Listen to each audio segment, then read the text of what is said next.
Right away, we're just going to start behind the elbow. We will work on getting here after this, but I want you to get the finishing mechanics first, and then we'll slowly work our way back to setups, passing, that kind of stuff.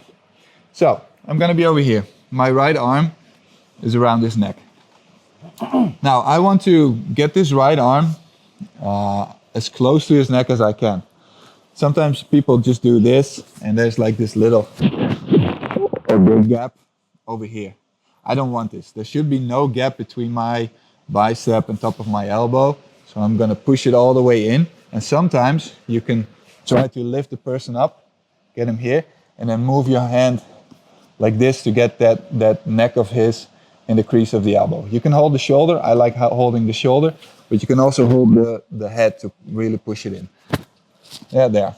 And then just move your arm like this until you feel like there's no space between your biceps and his neck. Yeah.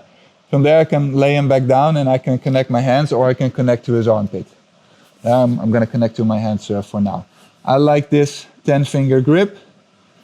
You can also go palm to palm like this. Doesn't really matter as long as this hand is on top of the other. Yeah. Whatever you want to play around with. From there, you might notice that your shoulder is a little bit too much forward, so it's on his chin or on his face. If you notice this, you will not get the tap, you will not get the strangle.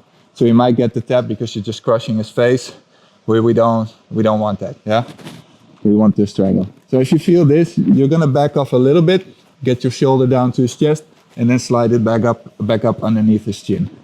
Now from there, I'm gonna open my elbow, and I'm gonna keep this open because I don't want him to roll me off, right?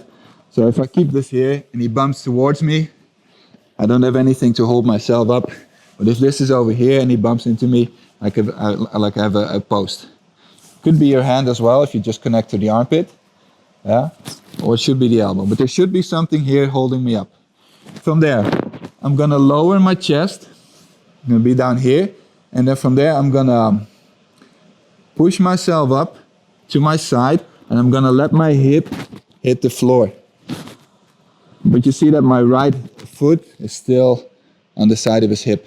From there, I'm gonna push my chest forward, look up a little bit, and we'll end up with the strangle. But you have to think about what you're trying to do here. You're trying to cut off these arteries, right? We're not trying to squeeze the neck from behind or the neck muscles. It's just about this. If I can close this, then I'm winning.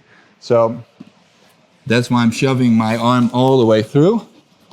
Yeah, so I'm closing off the artery on for me, the right side, on his left side. And now I have to push his shoulder up to close off the other artery, right? You're not really pushing the shoulder in if you're just laying like this. You really have to turn in your chest there, and that will close it off. So you're almost going, you okay? Yeah, okay, so you're almost going sideways. Yeah? People like to step off, like they go over here, and that's fine. You see I can get the finish, but there is less control. Because if he starts moving around with his hips, he starts rolling and bumping and all that kind of stuff, he might get away. So I like to stay here, connected to the hip. Yeah, because now if he tries to turn away or roll away, it's more difficult. It's not impossible, he can still find ways to get out, but it's going to be way harder than when it's over here. So I have to fall towards this elbow. So if I open up this elbow, I'm going to fall towards it, and then go there. And that's your finish. Your left leg is posted as well. So it's not just over here. I like to draw back my foot or even the whole leg just to keep my balance. And there we go.